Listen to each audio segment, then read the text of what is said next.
All right, and we are live. What's up, guys? I know there was a few guys already here. Yeah. The usuals. Yeah, the usual. We'll mute that. Alrighty. Cool.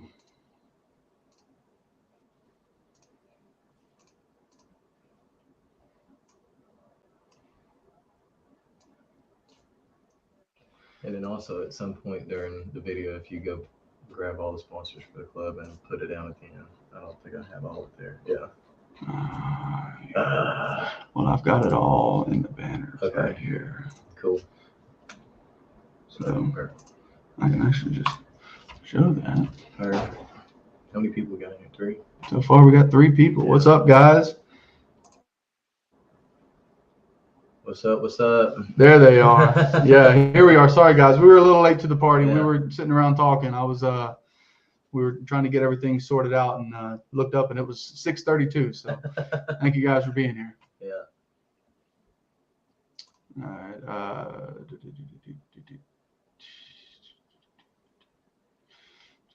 We'll just let it go for 3 minutes and kick it off. Yeah.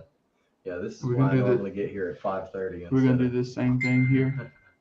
No, it's not 100. We'll do like 20. Same deal, but just different number. Okay. Oh, we got more people in here now. Yeah.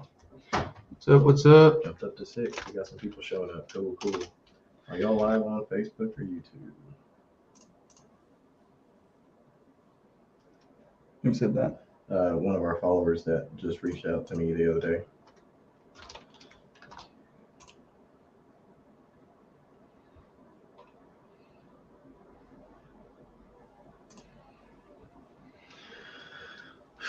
Okay. You ready to kick off this thing, man? I think we're about ready.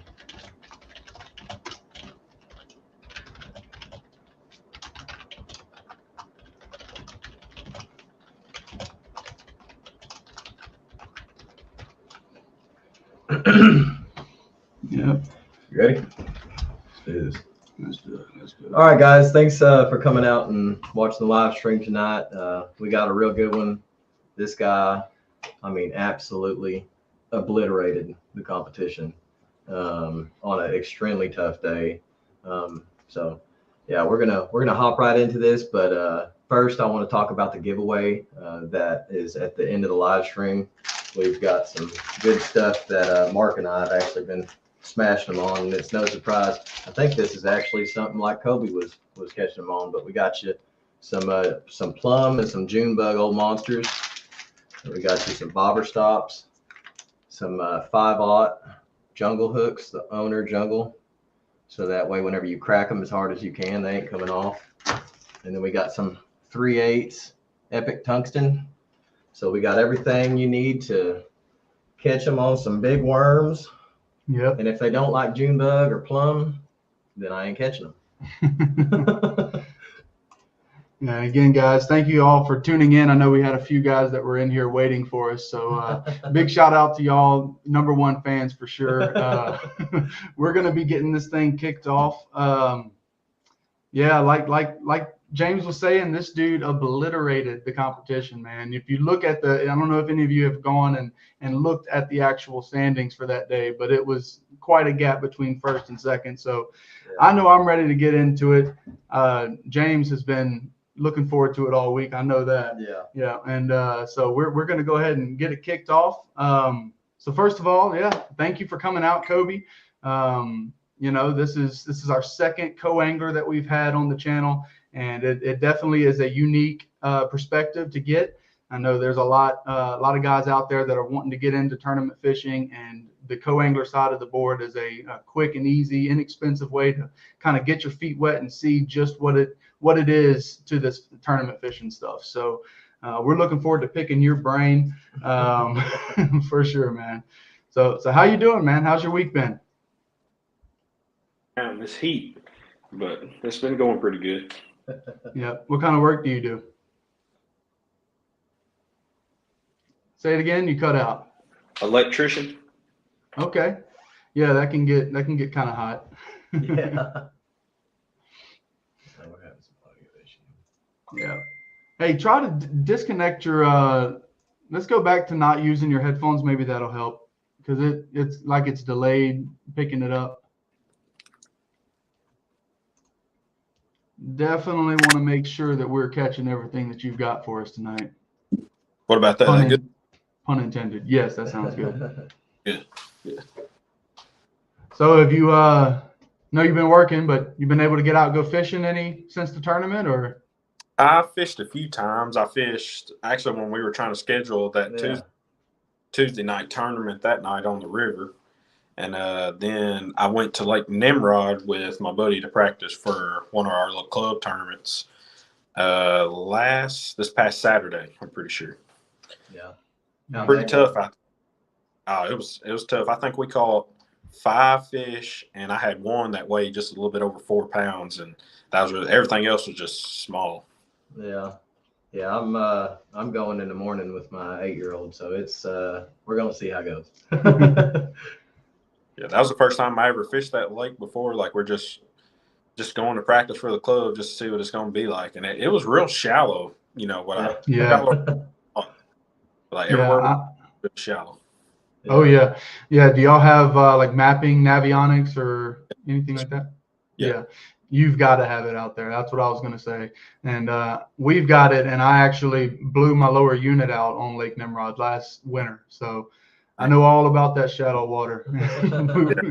There's a corner out there. If you're in the boat lane, it's great. But there's a couple corners out there that if you're not paying attention to and you straighten those corners out, they'll get you, dude. Yeah, there's a little cut right across from Anderson Branch that's not real deep. It's one of the, that little shallow cut on that other side. And a lot of times whenever we had came there, I think, the wind was always kind of blowing on it, or that color line was sitting on it real good. And I think it was just kind of calm that day a little bit, and it's not like we hit and drug. It was just like one hit. Yeah, that's all it took, man. And we was out of a boat for like what's sad is if I would have stayed on plane, probably would have went right over it. But I came down and it just sat lower in the water, and one solid hit, and it was just hard bottom is all it was. But anyways, guys, so Koby ended up with 15 pounds, 9 ounces. Took home a check for $2,200. And just to show you how everybody else did, second place had 7 pounds, 11 ounces. So, I mean, yeah, he said with his first 3 fish, he could have just went home and hung out. Yeah, with those, when I had all the weight in the box, I didn't even have a clue that I would win. Like I thought I had maybe 13 pounds, maybe. Yeah. Like, and I was just like, just looking at the fish, I was like, I know I got 2 4s in there for sure. And I was like, the other one's there. I mean, that other one's 3. And I was like, maybe a little bit more than I think. But yeah, it ended up being, I had one dead. One of the big ones had died. And it ended up, I think it was 15 something, but then they took it out however much, the half pound or whatever it is. And it ended up being 15 something. Yeah.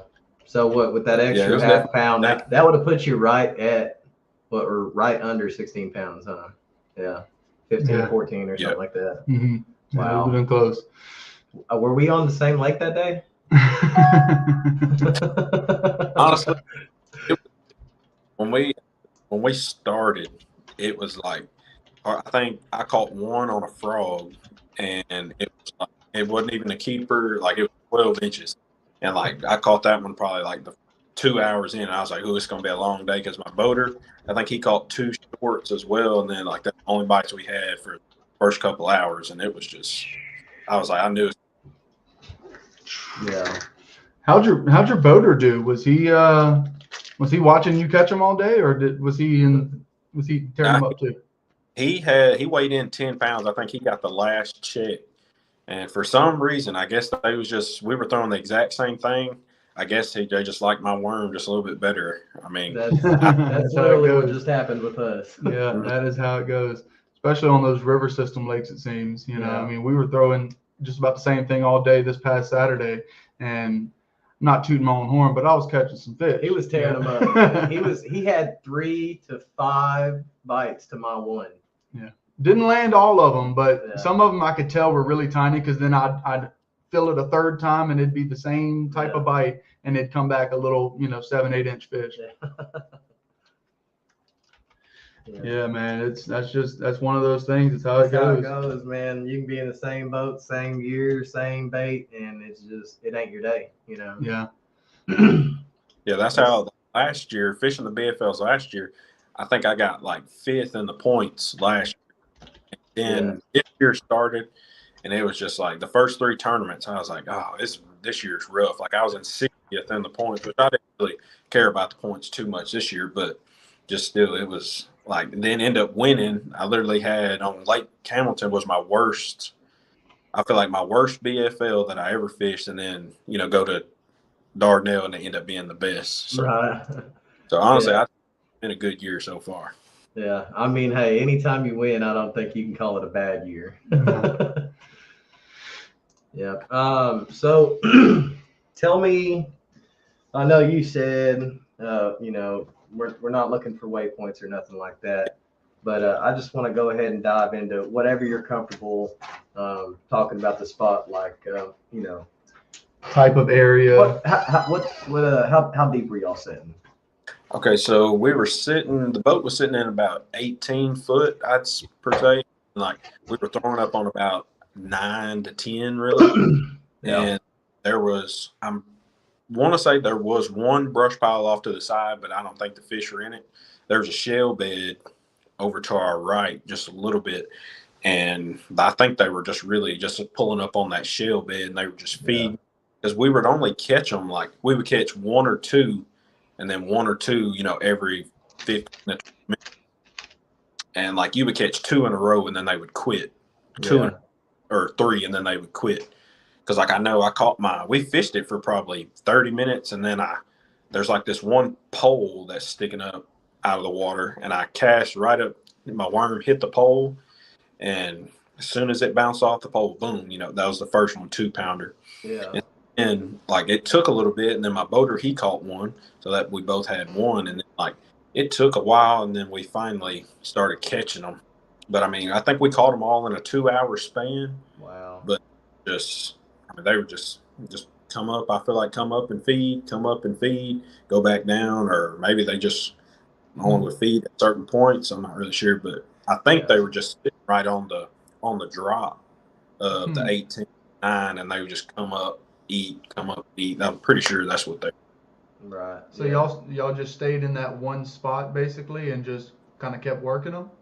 Well, so at the start of the morning, we went around to a couple different spots, fished and wasn't really getting anything. So then we finally went to this spot, and then when I caught the first one, then he was like, if we catch, more here, we could stay here all day. Right. And then I ended up catching like 3, and he catches a big one. And then he was like, yeah, we'll stay here for a while. And we stayed there. And then like, I think till 12 is when we had like our last fish off the spot. We stayed there for a couple, like an hour or 2, and then we ran around for him to try to get his 5th fish, but it just never happened for him. Damn. Yeah. That's crazy how it goes, isn't it? And we tried to go back to the spot 2 or 3 times. Nobody was on it. And like, we just never couldn't get another bite. I caught a drum. That was the last thing we caught. And it was like right before we checked in. Yeah. When he hit though, I thought, I was like, oh God, it's a giant. I thought that was like, yeah, I know I got 2 big ones, but I thought this one here was a giant. Come up in the drum. So man. Yeah, those drum are fun to catch whenever you're not in a tournament. For sure. Or when you're fishing a tournament that has a trash fish pot, then that's okay. We have a question from the comments. Mr. Mark Thomason, he's a guy watching all the way from Missouri. He's at work, so appreciate you checking in, Mark. He has a question for all 3 of us. He wants to know what is our favorite old school go-to when all else fails. I know mine. I got mine. You go ahead. Yeah. All else fails, I'm going to throw a Texas rig, a 3/8 ounce weight with a 3/0 hook with a green pumpkin magic speed crawl. I like it. Specific. I like that. It. What you got? Man, I mean, right now it's definitely that rage bug. You know, I've been throwing a peanut butter and Texas jelly. rig? Yeah. I've been throwing a Texas rig rage bug, and I've been swimming it and flipping it a lot. You know, and I've got to say though, I don't know, man. I mean, it'd have to be that. It'd have to be that. If I had to go strictly what would be considered old school, I would just say straight up a Cinco wacky rigged, you know, something like that. You know, just a old stick bait that just straight up catches them, like that black and blue, man. We simplified to a black and blue, or was it Junebug? Where? The out at Blue Mountain. Junebug. 5-inch Yumdinger. Yeah. And it just was straight up catching them, man. It's crazy. You kind of get away from all those basics that you start with, just a straight up Texas rig, straight up crawl Texas rig, whatever it is, just a soft plastic bait that you get 10 of them for $5, and you get away from that and you get into all the experimenting and figuring out this other stuff, and it's like you go back to it and it still catches fish. It's great. Hey Tasha. Hey babe. My wife's watching right now. My #1 fan. Hey, we've got Fishing A to Z. Hey, what's up, Anthony? That's the guy you met with the with the half a spot tournament. Half a spot tournaments, yeah. Yeah, that dude is that dude's a really good guy. I mean, hey, you can't hate anybody that's bought you breakfast. Yeah. No, that's true. Him and Aaron and Ray and Aaron, them 4 guys right there were half of the fun on the trip. Yeah. That half a spot tournament. You want to start here?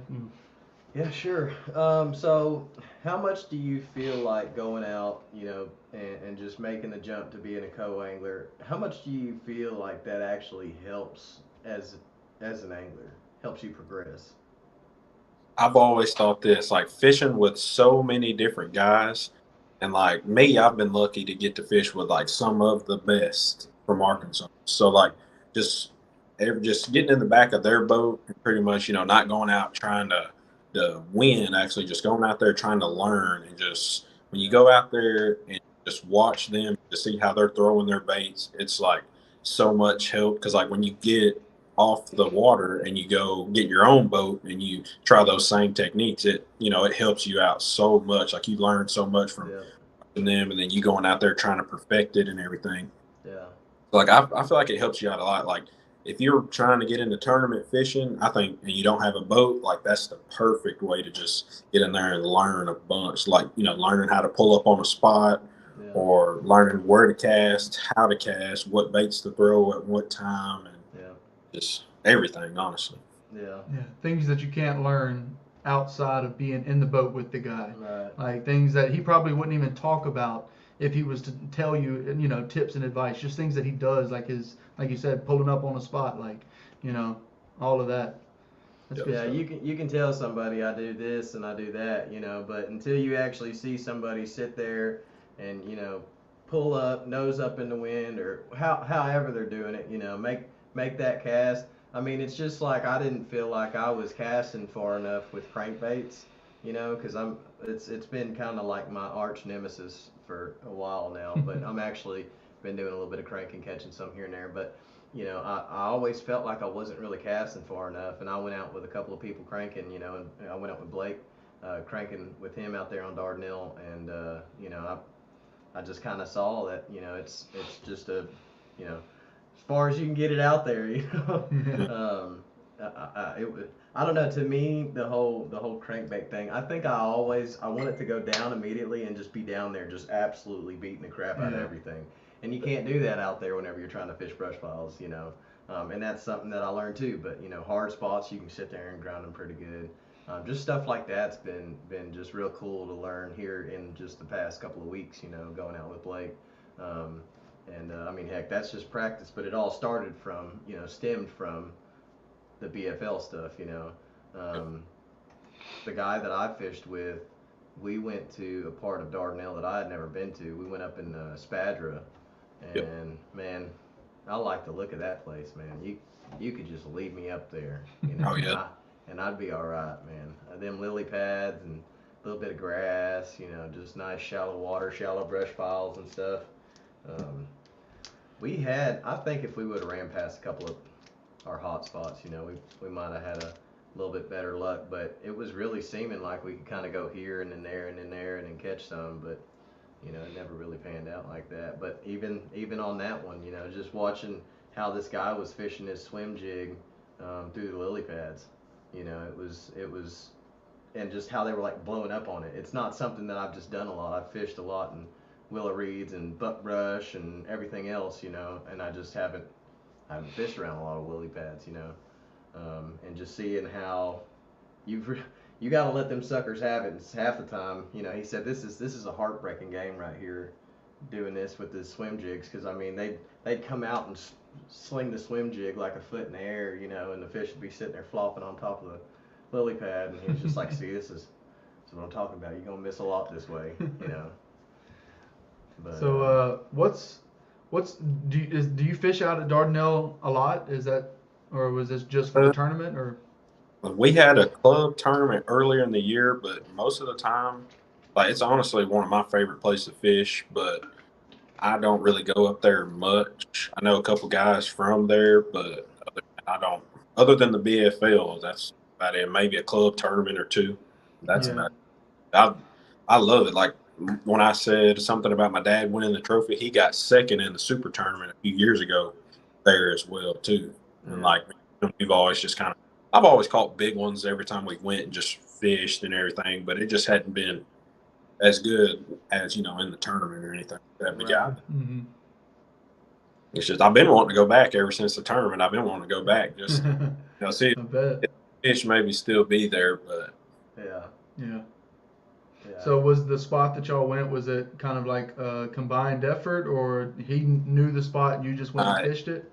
Yeah, it was his spot. Just, you know, most of the time honestly, personally, I've never had a boater ask me like, is there any spots or anything, or like a mutual thing. Most of the time it's like I've always fished with people that have their own spots and everything, so I've never really just.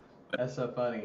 Almost like I'd say at least half of mine in the last 2 years have all like either offered or I didn't ask them to go to it. I just would talk about, you know, talking about fishing and say, you know, hey, you know, we caught them over here doing this, whatever, you know, and then maybe go try that or something, you know. But I mean, it's just like in this last one, you know, he he was running all the way up to Spadron. I didn't know nothing up there, but he seemed like, as tough as it was, you know, he seemed like the type of guy that if I'd have been like, you know, I've been over here such and such times and caught him pretty good, you know, that he would have went over there. It's so funny how it's almost opposite. almost opposite, yeah. Yeah, I still have had the guy. Now, if I told him, hey, I wanted to go to Shoal Bay or something like that, he'd have told me to shove it, you know. But I mean, within reason, you know. I mean, I haven't had a guy. I don't know. I guess I had a guy make a pretty good run up to 270 on Hamilton, but I mean, that's where he caught his only two keepers. Matter of fact, I think I've had 3 boaters that have caught fish off of my spots. So. Yeah.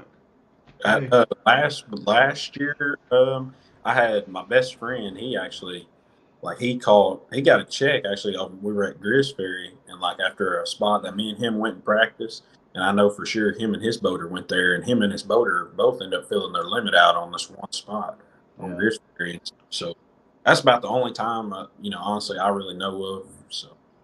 Yeah. But I feel like with me being like so much younger than them, they're probably thinking, you know, he might not know as much, or you know what I mean. They might not think that I have any spots or anything. But I mean, pretty much every lake I've caught fish, you know, just taking my own boat and going up there and fishing. I just pretty much them. I'm just sitting back there to learn. Yeah, that's all I'm doing a lot of times, you know. But hey, when the bite's slow. Yeah. If I can't help but think about them fish that might be biting. Did both of y'all fish BFL? No, I'm trying to get him into it, and it's only a matter of time. It's only a matter of time. I don't know if I enjoy fishing tournaments enough to get in the boat. My thing is I don't want to get. I'm real weird about putting my life in other people's hands. You know what I mean? And I just know those guys when they run it like they run it. You know. Yeah. And hey, accidents happen. Not that often, but they happen. You got to strap on. Yeah. You gotta put the aviators on. Yeah. But yeah, you say a little prayer, man. God gonna get you through it. Yeah, He gonna get you back. He gonna get you back safe. What's the mortality rate on these tournaments, or even the percentage of wrecking? Like, it's got to be extremely probably low. more. I've never heard of one during a tournament in the past 2 years. BFL specifically. I think probably 2 years ago I fished with a guy. He had a red bass cat, and he threw his wife out in a couples tournament. And so right then, as soon as I sat down, that scared me, you know. So I'm like, he'll do, you know, if he'll throw his wife out of the boat, I know that. Chop liver. Yeah. I will say this though. That's what I'm talking about. That is what I'm talking about. I will say this too though. Hey man, sometimes you just gotta strap up, dude. Yeah. No, my very first BFL, whenever we was on Hamilton and the lake was low, and I kid you not, this guy hit a daggum shoal doing like, I don't know, he was going fast enough that my feet were up on the little, you know, the little pad right there, and whenever we hit, I scooted almost out of my seat, and we didn't like hit and just completely stop. We hit, and I think we came over the top of it or something. Yeah. And I tell you what, 2 days later, all around my kneecaps and on the back side of my kneecaps was bruised. It didn't hurt really bad, but I'll be damned if it didn't do something. You know, and I was just like, holy cow. And I was stoked for the next one, you know. Didn't even bother me. I was ready to go, you know. I mean, honestly, stuff like that rarely happens. Right. Most, you know, they know what they're doing. I mean, it could just be, you know, a simple mistake, but most of the time, most people, they know what they're doing pretty much. Yeah. I enjoy it. I'm thinking about next year maybe switching to boater side, but I mean, because me and my dad always talk about, he's like, you win, you won, and then you know, it's time to switch, because every time that I fish, I'm always thinking, man, I could be doing this and catching fish and doing something else and different, but you know, just I don't really know if it's time yet, but I'm gonna finish the year out in just on, you know, on the coast side, but I was thinking about just fishing Mr. Bass next year, and maybe still fishing the BFLs, you know, but as a co. Yeah. I know I'm at least gonna run another year unless something. I don't know. I mean, I guess it's still a possibility, but I think I'm just gonna run co as another year, you know, and just see how it goes. Maybe who knows, however long. I could see that whenever I do get a boat that I want to do something different, but that's not a bad idea. Like you're doing is maybe just try a different series and then still, you know, work on the co side. That's not a bad idea right there. I like that. How long have you been fishing them as a co? I'm pretty sure 2017, the year I graduated. Yeah, it was 2017 because my graduation night, I literally left. When I left from graduating, drove all the way to Lake Greason and drove to fish a tournament the next day. And me and my dad, like me and him, were always just, you know, trying to save money. We slept in the back of his truck. We had a bed in the back. We had a camper shell on the top and had a bed in the back, and we slept in that thing and fished the tournament the next day. Nice. Yeah, but it was bad the first year. I caught one fish in that event, and I'm looking at it right now. I was like, holy cow. And then the next year, I literally, you know, and I don't even know what is different. It literally just like the fish just bit the next year. I think I ended up getting fifth in the point that next year. Yeah, you got fifth, and then 56th, 41st, and then you got 6th, and then now you're sitting in 27th. You said you was down in 60th? Yeah, I was down in 60th before I won. That's a heck of a jump there, bud. Oh yeah. That's a heck of a jump. I guess a win will do that for you. Yeah. It just, there's always been opportunities to do better in the other tournaments, but sometimes just anything. I felt like the one last year, I felt like I should have won that one. on Dardanelle. I think I got like 16th or like not very high, not super high, but I got a check, and I caught 2 in a row on a frog, and I caught another one like towards the end, and then I missed one that was a good one on a frog, and I think I missed another one right before we checked in, which and they both good ones, and I feel like I should have won that tournament, but. And, you know, stuff happens. Dardanelle, it's a love-hate relationship with that. Yeah, absolutely. Yeah. Hey, boys. My wife said the boys are watching. So, what would you say your least favorite thing about being a co-angler is?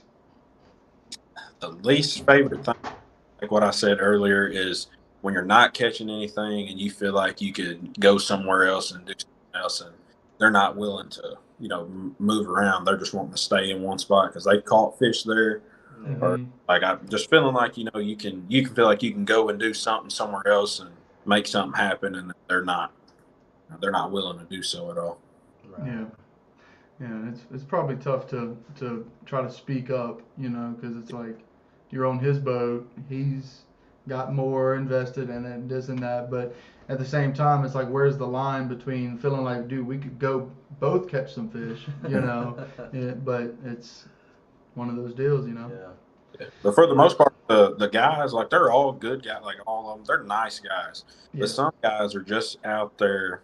I know I'm just a coach, but some guys are just out there just to have fun, like, which I guess that's what you're supposed to be. But, you know, some people are more serious. Like, even though I'm fishing cold, I'm serious, you know. Right. And some people are just out there and they're not as serious as you are. And then you got other guys that are just as serious as you are. I mean, I'd rather be in the boat with somebody like that than somebody who just don't really care. You know, they're just throwing their money into it because that's just what they like to do.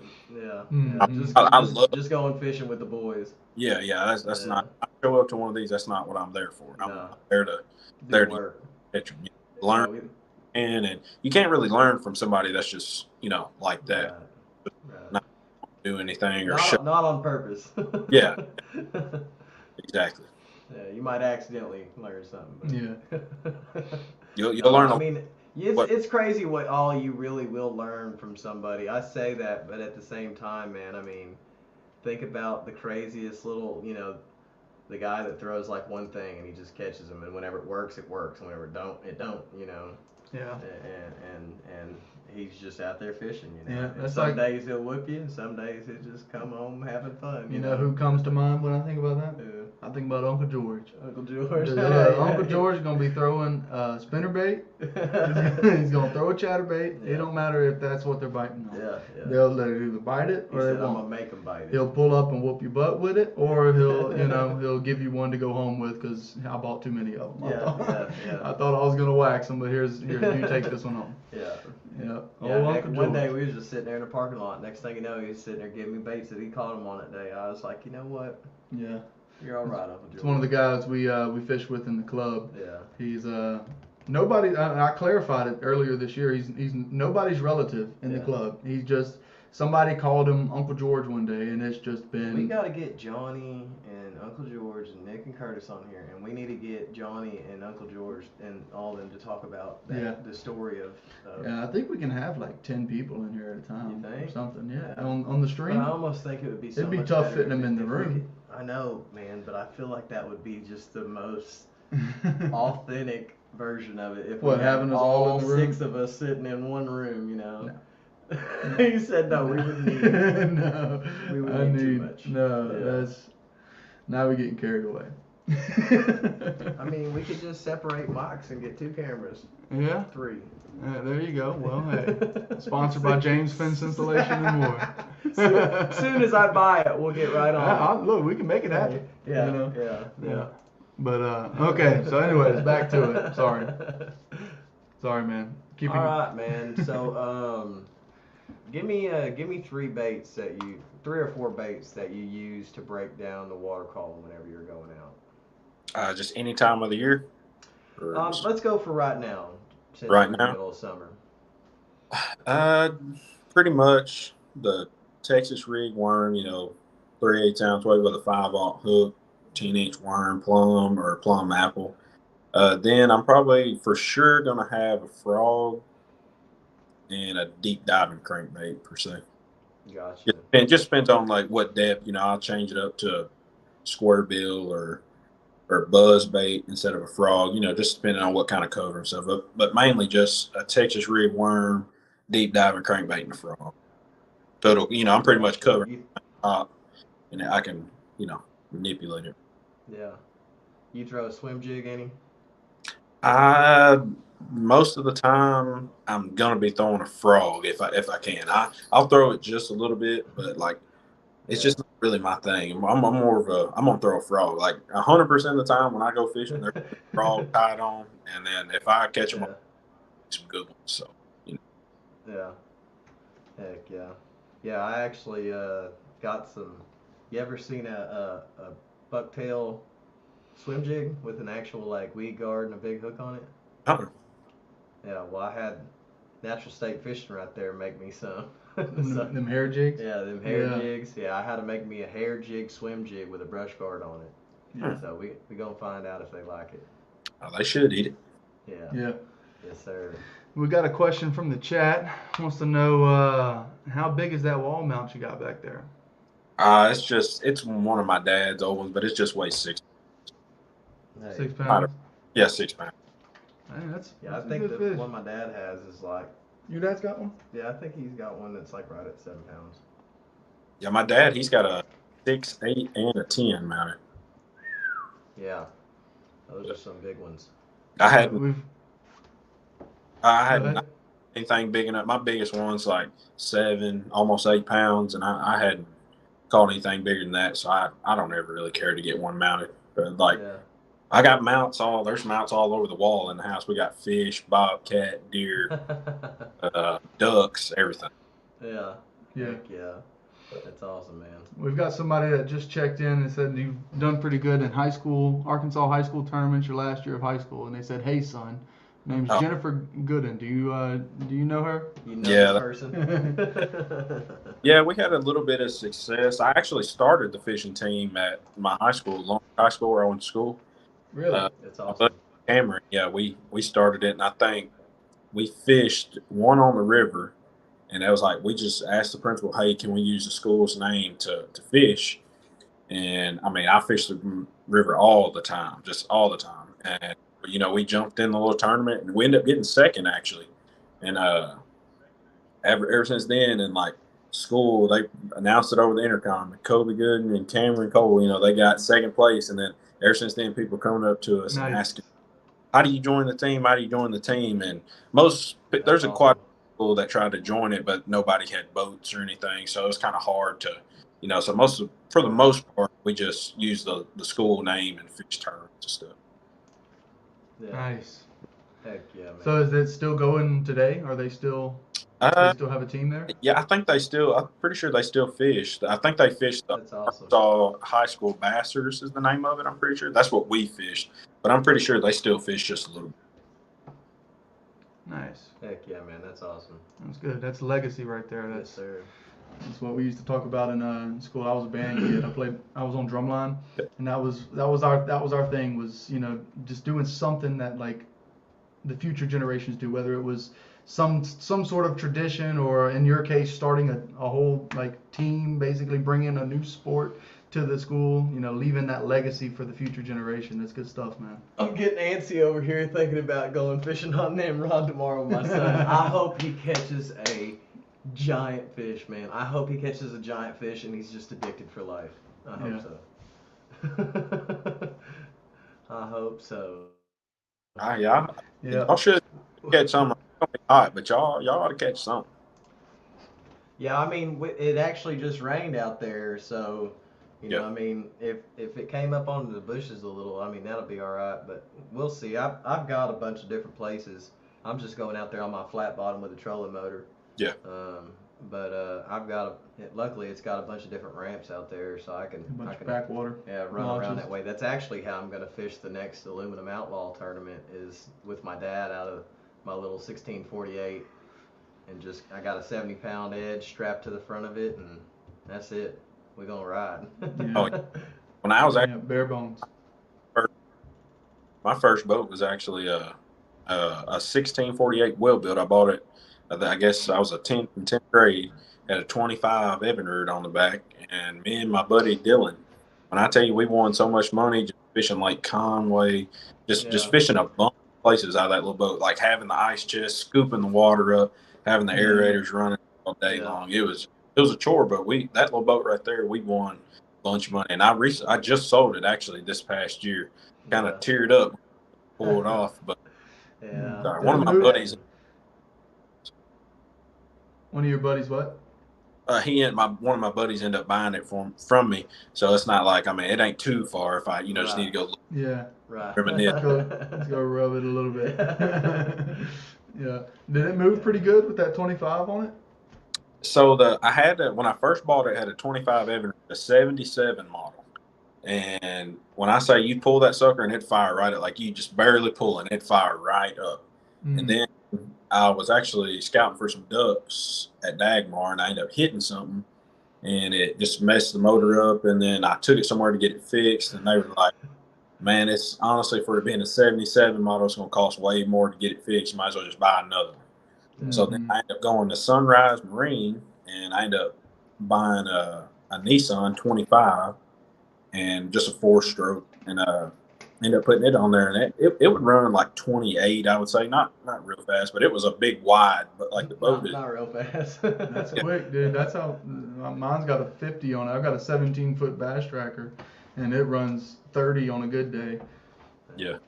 So I mean, for a 25 horse on a 16-foot, that's not.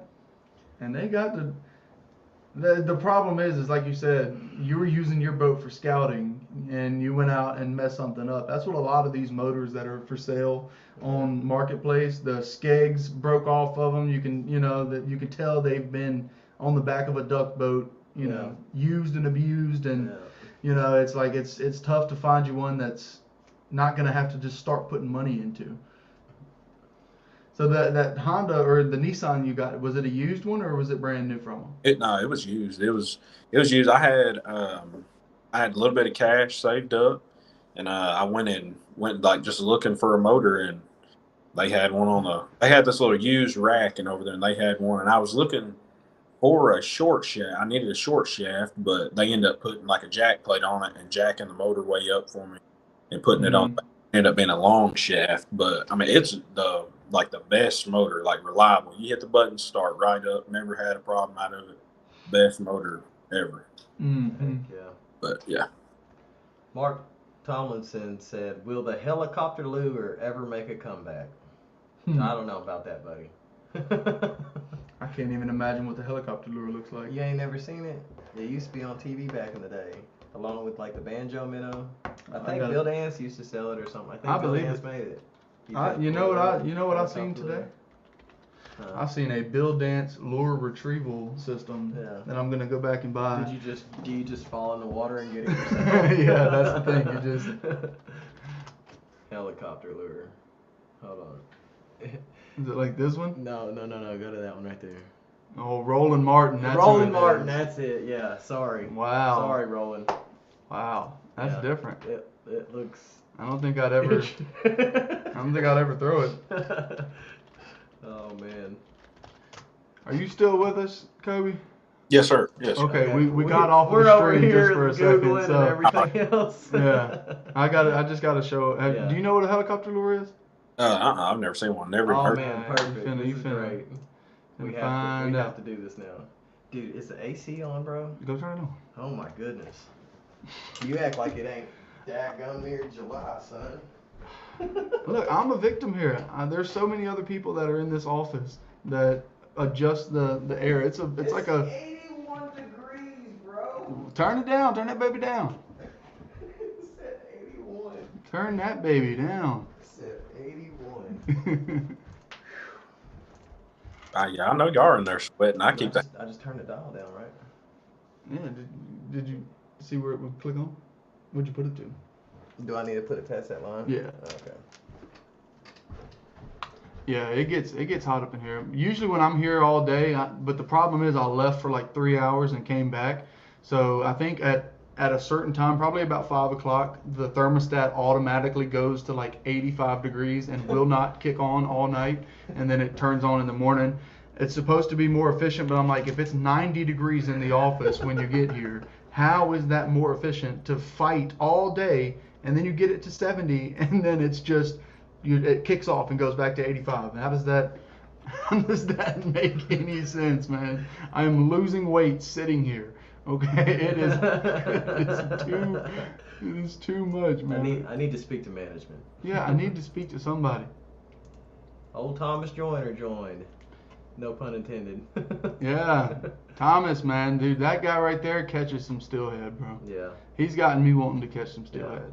I know he goes live a lot, man. Yeah, and he be on them lives. And he stays on them ducks too when it comes back around. I know he's probably about like Koby. You duck hunt too, right? You said.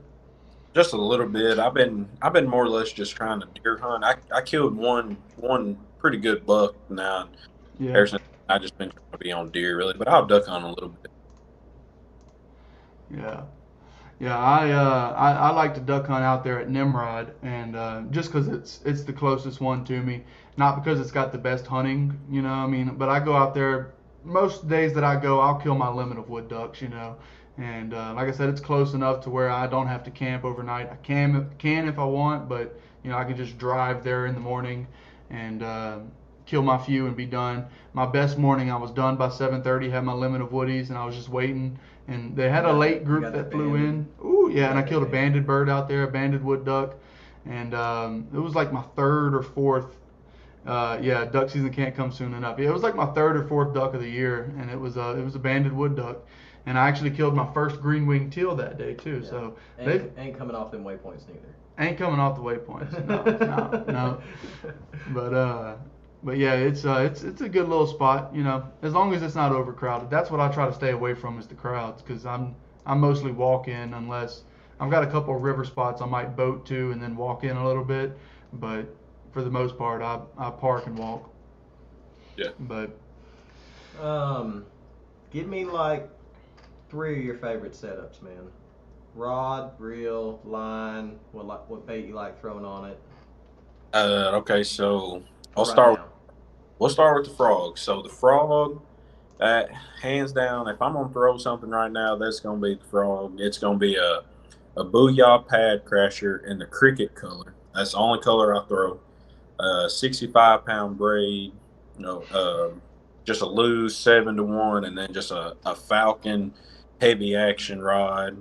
And then I actually got this rod, the one that I won the tournament on. Nice.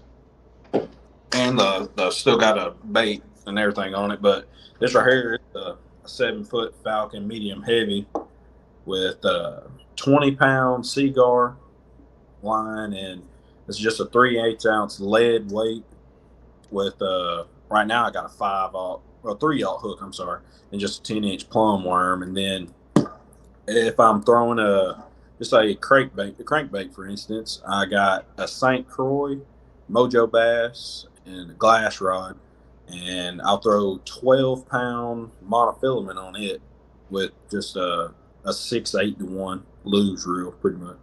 Gotcha. That's nice. Yeah, I like I'm pretty much all my rods are medium heavy, you know, just all purpose. I can throw everything on it, but I got a couple heavy actions, you know, for frog or flipping heavy cover, you know, punching or anything like that. Yeah. Medium action, jerk bait, and square bill. Yeah, I've really kind of leaned more towards some heavy action rods this year, but I like throwing my bait in some stupid places. I mean, like some places that you need a tree branch to get them out of, because you're fighting tree branches constantly. That video in Ouachita, man, I don't know if I'd have been able to pull that fish out of there if it had been a medium heavy. Yeah. Yeah. How many rods do you typically bring with you on these co-anglers? Probably 5, maybe at the most, and just I try not to be, you know, too cluttered. And really, I'll bring just 4 bait casters, and I'll always bring a spinning rod.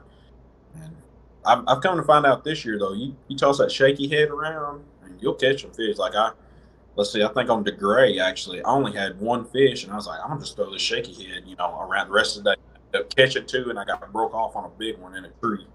Nice. You know, light line, but, you know, I still got the bite, you know. Yeah, I think that's what Jody won on last Shaky time. Head, Was on yeah. Shaky Head at Lake DeGray. Yeah. Was it? Is that That was DeGray. Or no. Hamilton. Yeah, on Hamilton he won it on a Shaky Head. yeah? He said he's throwing a go on it, didn't he? I've Yeah. listened to. Yeah. Yeah. Yes, Yeah. sir. Yeah, he said, what color was it? Ghillie suit. Yeah. Yeah, that's that.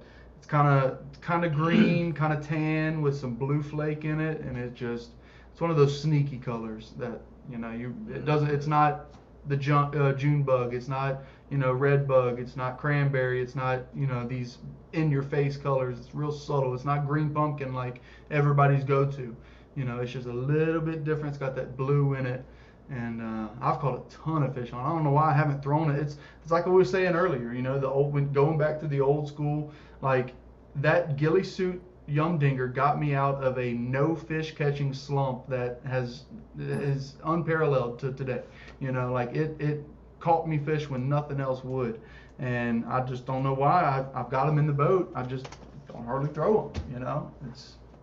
I need to make myself do it. I need to make myself do it because I know it catches fish. Yeah. Mark catch the fish on a Shaky Head, man. I'll tell you that. That was about like the only thing he used to fish. Was it Shaky Head? Started fishing together. June bug, Shaky And then I Head. convinced you to start fishing a chatterbait, and then you've never looked back. I've never looked back. All of my best fish have come on a chatterbait. Yeah. Every fish I've caught over 4 pounds. It really has been, huh? I'll be damned. Yep. I ain't caught a fish on a chatterbait since like Lake DeGray, bro. I ain't hardly even thrown it much. They'll still eat it, dude. I know they'll eat it, but I'll be damned if I ain't catching them other ways. So. I've been flipping and dragging a lot. Yeah. I don't know. I just been feeling like everybody's throwing a chatterbait. Not that it still won't catch them, but I don't know. It seems like I've been fishing more tough days this year than good days, and some days it just seems like they'll just completely turn away from anything that's just making too much noise, whether it be a crankbait, a spinnerbait, chatterbait, whatever. I think they'll just turn away from it a little bit. Yeah, it seems like this year they've just been a little different. The fish in general. Like, I don't know if the 2 years COVID happened and everybody started fishing for a pastime, and then tournaments started picking up even more. So it's like, if you were to, if you were able to look at the entire big picture, like all of the information, all of the data, everything, and just kind of understand, they may be like adjusting to all the pressure, like on a massive scale. Because I've heard a lot of guys say that this year particularly has just been so weird, for lakes in Arkansas and just across the country.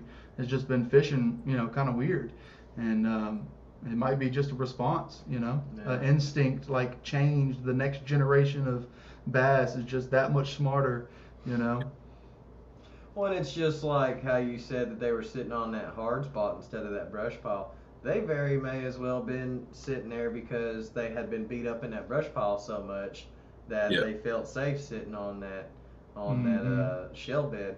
And what I've heard, actually, I heard it on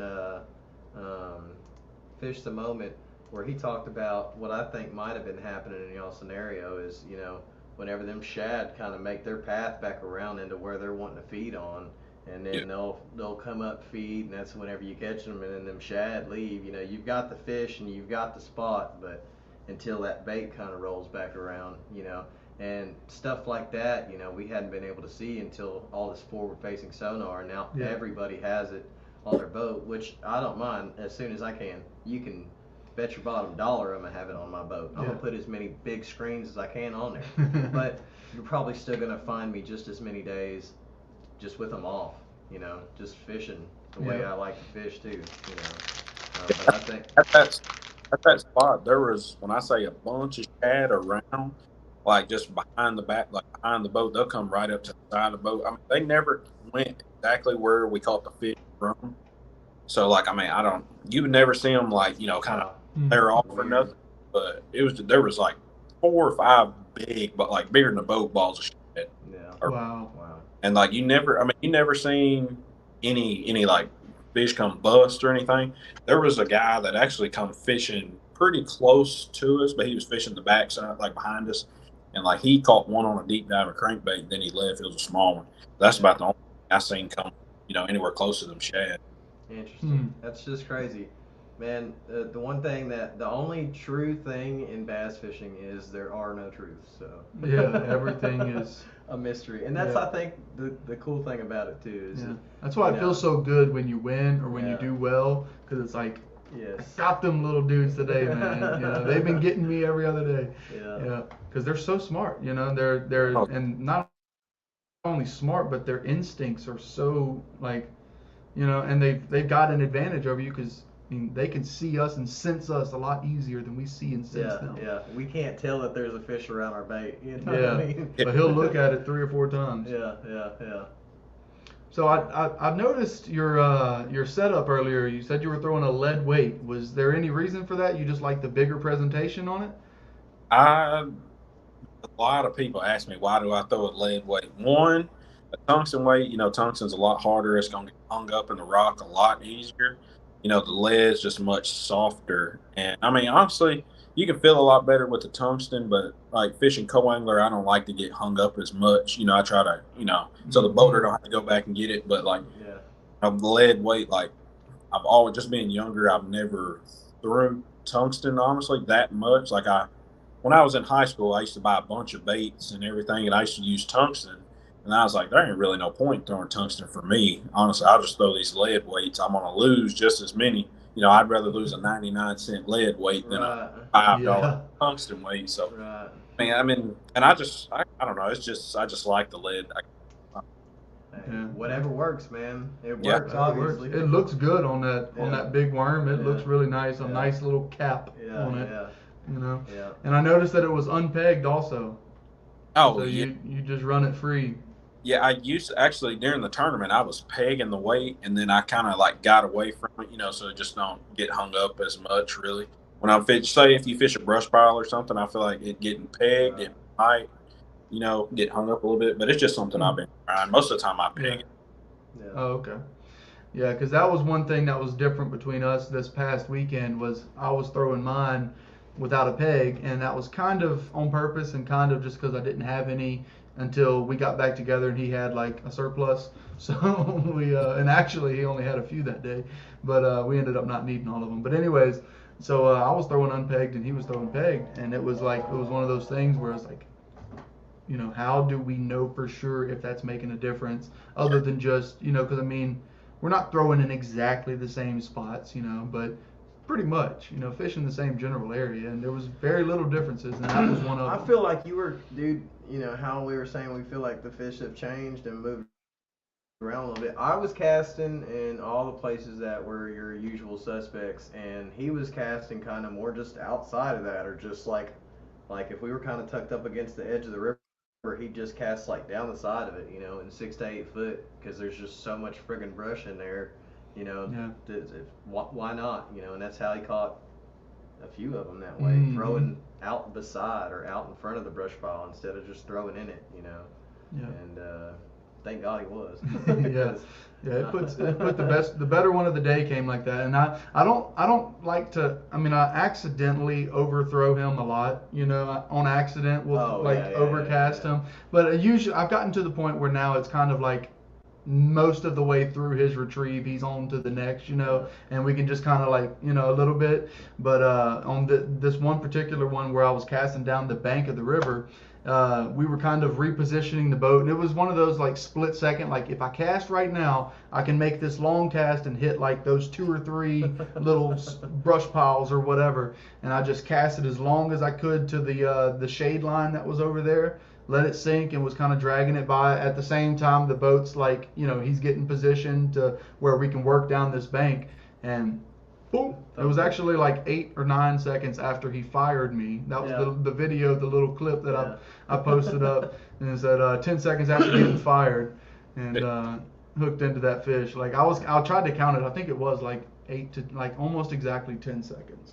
Yeah, Nate, that's the same exact thing that I was doing. I had my weight pegged, and then whenever I seen that he was catching them with them unpegged, I slid it up the line maybe a foot and a half at most, but probably about a foot or so.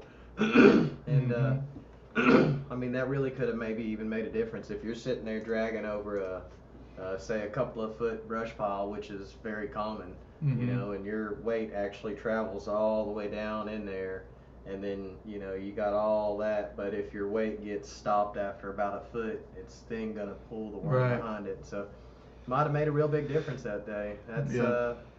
That's good information right there too. Yeah. You know? So heck yeah. But yeah, because I did notice, because I'm like you know, I've pretty much, I like the cheaper option. You know, if I'm throwing tungsten, it's either because I forced myself to buy it in the store, or it's because he's got some and is handing me and saying, please take this tungsten.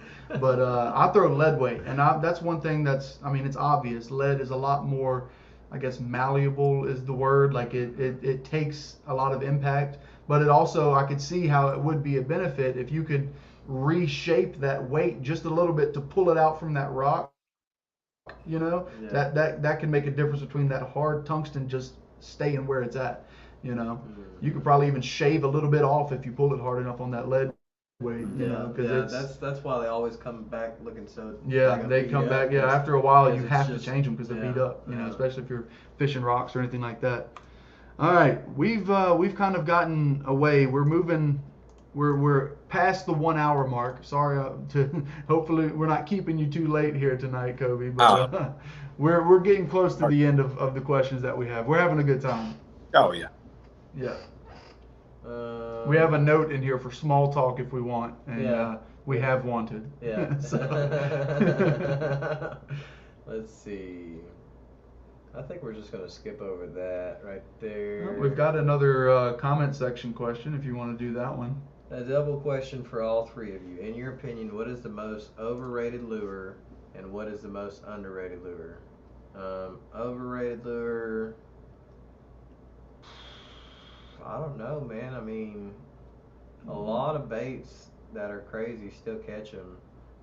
I'm going to go ahead and say the Hellraiser by Z-Man, just because I'm mad that I didn't catch him. Overrated? Yeah. Overhyped? Yeah. No, I have heard it's a good lure, but I just haven't caught him on it. That's a good question. You know, I think maybe swim baits, just swim baits and glide baits in general, might be a little overrated because, you know, it's not saying that you can't catch them or whatever, but it's not that simple. You don't just go out there and catch them like that, you know, just because they look like a fish. An underrated lure, I mean, what, Senko? Ned rig. Ned rig is the number one underrated. Look, I'm guilty of it. I underrated it. You know, after the first tournament, I haven't really thrown it that much, but it's one of those that catches fish. And I bet, like, you know, going to a bigger size Ned rig, because a Ned rig is not only a tiny bait. I've seen some big Ned rig hooks at Trader Bill's. Yeah. And you know, and just going to the big TRD and just upsizing when the water's hot. But that's definitely an underrated lure. Overrated lure, I'd say a spook walking bait. No. Overrated, dude. No. It's overrated, man. No. It's one of those that'll break your heart, dude, because you'll go out and you'll smash them one day. Yeah. And then you'll throw it all winter. Out of the water. And What would you say? The most underrated is probably just a fluke, I would say. Whenever we go to Hamilton this later part of the year, fluke, I will definitely have that tied on. I mean, every time we go there about that time of the year, I catch them. That's what I catch them. Well, thanks, bud. A white Zoom weightless fluke. Yeah, that's usually about like around the shad spawn. If I do throw a fluke, I'll throw it around the shad spawn. I'll throw it in the fall whenever they're chasing bait. But I got on them on a trap last year, so I can. If they're eating a trap, I'm gonna know about it. I caught the crap out of them on a trap. And I'm gonna say my overrated bait. I know y'all just said it for underrated, but a Ned rig, I feel like that's most overrated. Bro, like I never throw them, but I hear people saying, "Oh, they can do this and this and this." Pretty much, to me, it's just like a shaky head. Pretty much. Yeah. It's just it's the most non-invasive lure just about in existence. And yeah, you know, I will say you can swim them too. So I mean, Yeah. whenever you swim them, if you get a Ned rig in the color called the Deal, I got this from Bryce too. He showed me the color. If you swim that puppy, I mean, it looks exactly like those little tiny minnows that are kind of hard to imitate. Yeah. And just on the bottom too. You know, Yeah. I don't really throw it unless it's like wintertime. Maybe if I like absolutely could not get a bite or catch a fish, I might think about doing it, but I'm probably still gonna pull out a shaky head this time of the year beforehand. Yeah. But clear water, I'm probably gonna pull out a Ned rig. Yeah. One big key with the Ned rig is you got to have you got to have a weed guard. You got to have, because it can be a headache inducing fishing technique, man, because it's a snag bait like no other, especially if you've got one without the weed guard. It can be a headache, or you can catch a ton of fish. And it catches decent fish. I caught a 3.5 pounder, which is not a big fish, but Nate caught an almost 7 pounder on it. That's right. Nate caught a freaking 6.7 pounder. The guy in the chat right now, he caught a 6.7 with me. I think like back in February or something like that. Yeah, it was right before tournament season. Yeah. January or February, caught a 6.7 out here in some dirty water on a Ned rig. 2.5, 3 foot of water on a Ned rig. Yeah. And yoinking on them, dude. Yeah. But anyways, thanks, Mark. Man, you've got good questions tonight, man. Dude, appreciate you checking in. He shared my post and then he said, "Hey, man, can I share it some more, or can I tag more people?" And I said, "Sure." And he put like a whole paragraph of people and all types of stuff. Hit me up on Messenger and was asking some questions. He said he liked the content. Hey, I appreciate you reaching out, man. I don't mind talking to anybody that ever wants to reach out. Yeah. We appreciate it.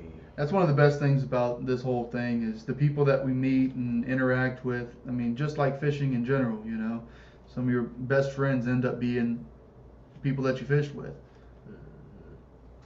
I think we're just going to keep it nice and light and with one more question, and then I think we're going to wrap it up. What's your favorite lake and why? My favorite lake is, I'm gonna say the river, actually. Right, I live 5 minutes from the river. I got 3 different boat ramps that are 5 minutes from the river. And 5 minutes I can have the boat in the water pretty much.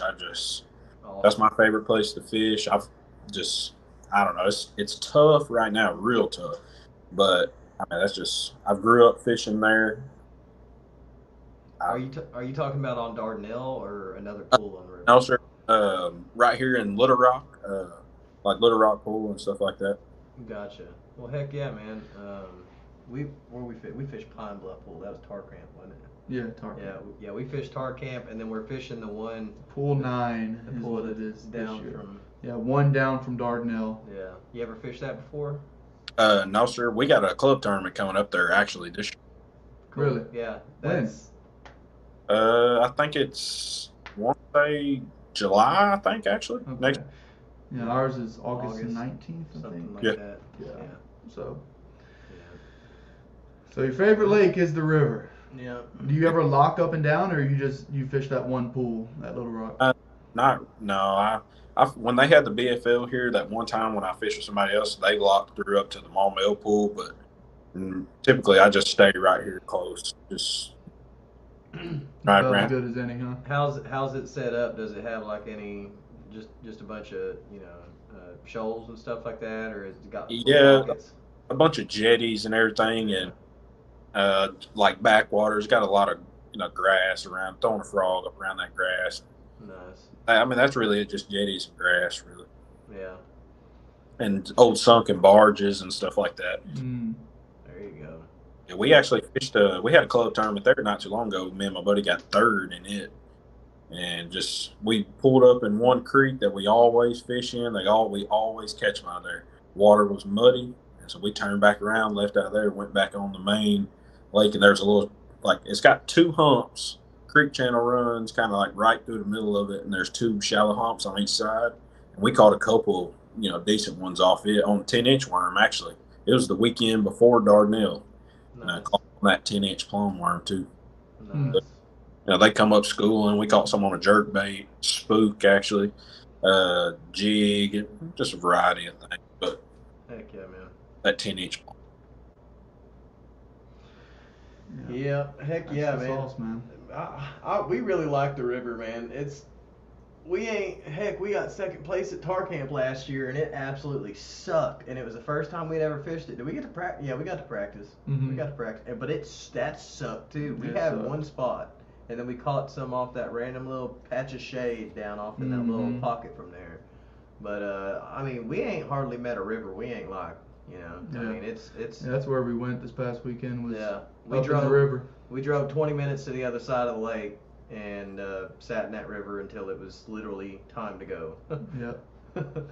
Fished it till we couldn't. Yeah, Yeah, we it fished paid one out. stretch that was a little opening and then a couple of 100 yards, and then we had another stretch that was maybe like 100 or 200 Mhm. yards. That I looked at it on Navionics and I was like, there's gonna be some fish right there, and we never fished it. I never went up there, and we went up there during the tournament and he caught like 2 keepers. And is that where I Mhm. caught my keeper from? Yep. Yeah, that's where I caught my keeper from. Of Yeah. course, it didn't have the GoPro on for that one, so That's it's good. just gonna be Mark the Hammer, even though that Yeah. one fish would have made no difference. Yeah, it's a good thing that we kind of delay our releases on the tournament videos, Yeah. because I feel like the tournament video on Blue Mountain, it's going to be so obvious where we're at. Oh yeah. Like anybody who fishes Blue Mountain Yeah. or the river is going to know Oh yeah. where we are without a doubt. Like That's all good. Ouachita, everything looks pretty much the same. Yeah. But I mean, this section of the river, if you've ever been up there, you're gonna know it. Yeah. And I'm sorry to some of the guys at weigh-in on Saturday. I was very vague with where I said we went, and he said up there by the boat launch. I'm like, general area, yeah, but no, we were on it.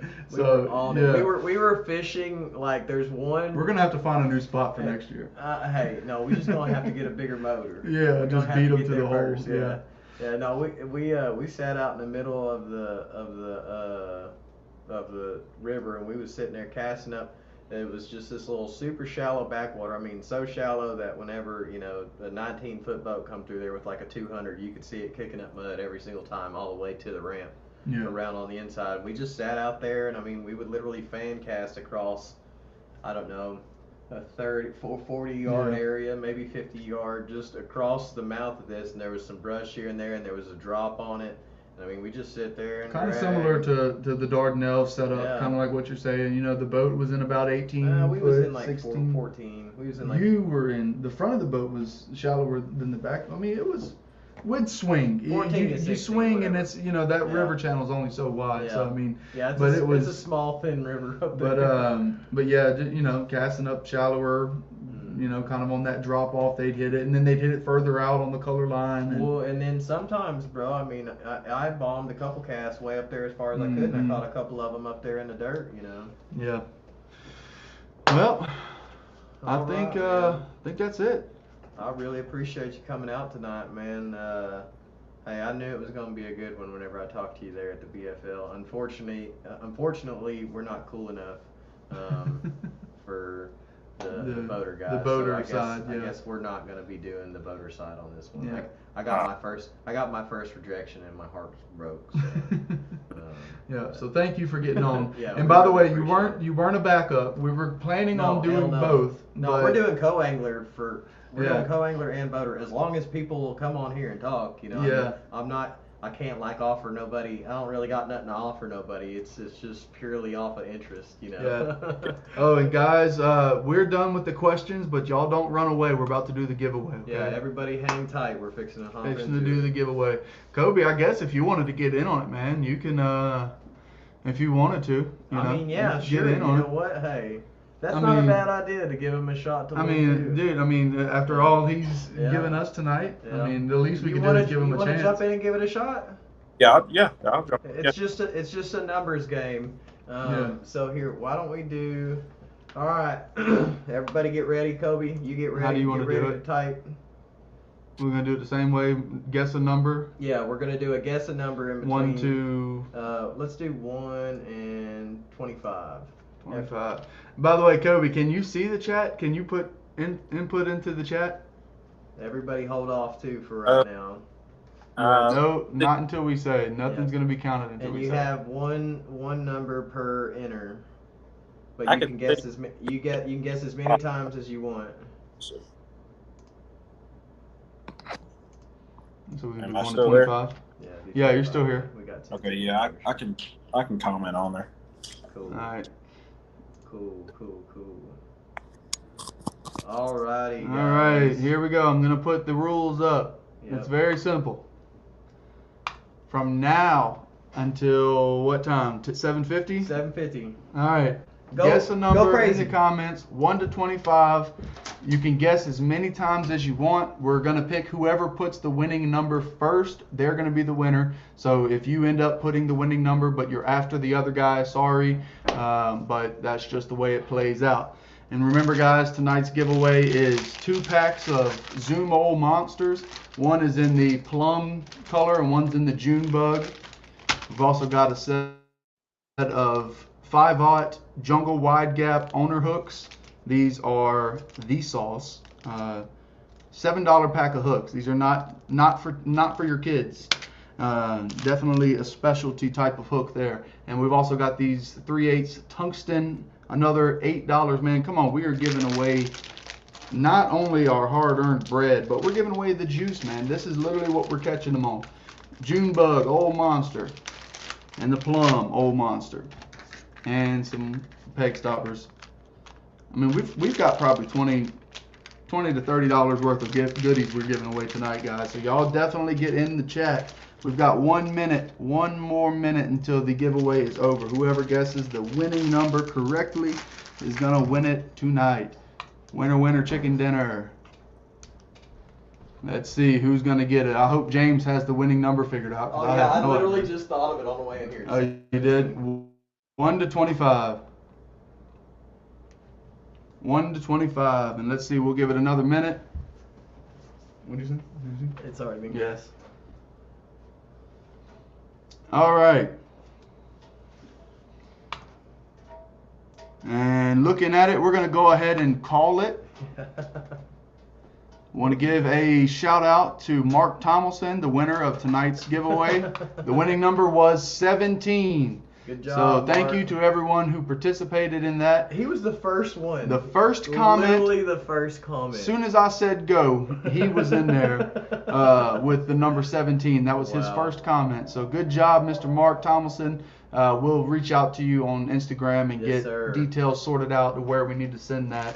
Got it coming to you, buddy. Yeah, man. Good stuff coming to you. Again, we thank you all for participating tonight. Thank you, Koby, for being on the stream, man. You gave us more than we were expecting, so we definitely appreciate that, man. Good conversation. For a second there, it felt like we were just sitting around with a buddy talking about fishing. So that's what we go for, and we hope you enjoyed yourself. I think that's just about it, man. That's just about it. I was going to talk about the club real quick. Yeah, let's give a club shout out. Yeah, we're fishing the Aluminum Outlaw Bass Club. We only got 2 more tournaments left in the regular season. They aren't open tournaments. You do have to still pay the membership. But for next year, guys, if you are thinking about fishing a club too, I think last year, what was it? First place for the classic was $2,000. Around, I think it was a guaranteed 2,000. Yeah, I think it was a guaranteed 2,000 for first place, and 1,000 for second place, I think, or maybe 1,500. Yeah, it's a good club to win a little bit of money. It's learn a little bit. Yeah, you're looking at $50 for an entry fee, $10 trash, $10 big bass. So it's not nothing crazy, but whenever you do win, it's a good little bit of money. And we've really enjoyed just fishing with these guys. It's been an awesome time with fishing with them this year. And I'm definitely excited to go to this next one at Nimrod. So if anybody's planning on going to Nimrod around the 15th, you might as well just stop in and see if you can show us a thing or two. Yeah. But where's all the... let's see. and our club sponsors. Go So ahead and run him we've up been there. kind of growing this year, taking on, when I say we, I mean the club, Aluminum Outlaw Bass Club. We've taken on Central Arkansas Trolling Motor, which is one of the head guys, Johnny Ford, is over there at Central Arkansas Trolling Motor. Brazalo Custom Lures, JP Custom Baits, both of those guys gave us bait bags this year. Awesome bait bags. Incredible bait bags. JP, I wear that hat. I have it in rotation, man. That's the way to my heart. If you've got a company that you want me to put on the video, just send me a hat and I will wear it. But Memories Etched in Faith, they've been doing all of our first place plaques for us, and those have been incredible. They put the map of the lake that we're at that particular time on those plaques. It's really cool.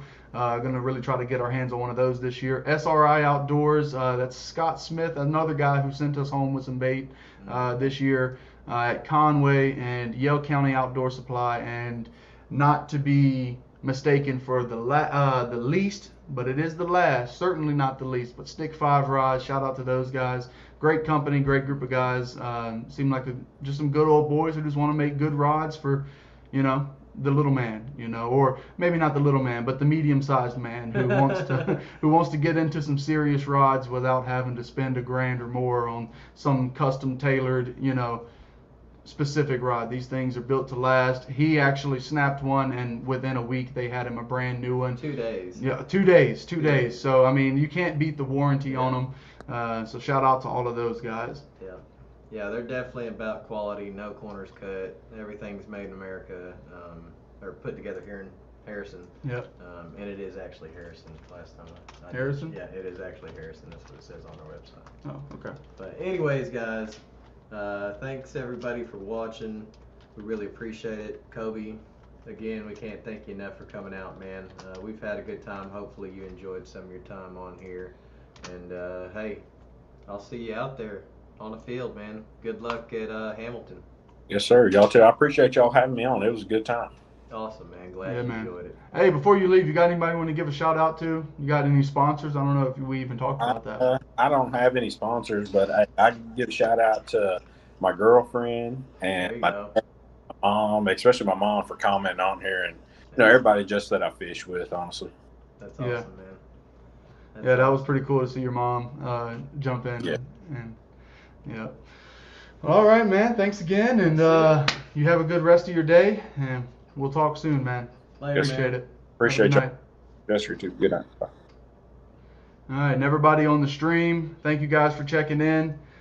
Till next time. Oh yeah, y'all be watching out. We've got the Lake Brewer tournament. I'm just about done with that video. So. Are you? Oh yeah, we gotta do the intro outro, and it is just about done. So y'all stick with us for that. It'll definitely be out before the Nimrod tournament. Yep. And if you haven't already, make sure you go over to my page on James Edmonds Fishing or James Edmonds on either Instagram or Facebook. I'm doing a $100 Bass Pro Shops gift card giveaway. The rules are in the video. Go check it out. Yep. And hey, it might be you that win. I just talked to Mark for the first time. Yeah. A couple days ago, and hey, he hopped on here. What about the first? That's pretty wild. I was sitting in the bathroom and I said, Nate said, look. I ran to the bathroom whenever I left, and I looked in the mirror and I said, 17. I swear, I looked in the mirror and I said, 17. It was so funny whenever I came back in here. Yeah, Nate said first cast. Yep. Yeah, first sure, cast. Sure was, man. Sure was. All right, guys. We're Y'all done. Take it easy. Take it easy.